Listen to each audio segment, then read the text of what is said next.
ngayon gagawa tayo ng masarap na merienda. So meron tayong, nilagay ko na dito yung 1 cup na 2 cups na malagkit tsaka isang 1 cup na bigas.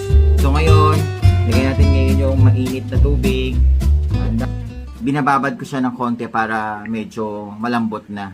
Para madaling lutuin. So lalagyan na natin ng yung sabaw ng buko tsaka yung gata. So pag luto na yung kanin, naluto na rin yung gata, ibubuhos natin yung mais tsaka yung cream of corn. Tapos nilagyan na natin yung mais, lagyan natin ng asukal, 1 cup lang muna. Kasi masyadong masyadong matamis. Hirap, diabetes ang kalaban natin. Ang gata, yung unang gata. Sharing. Yun oh.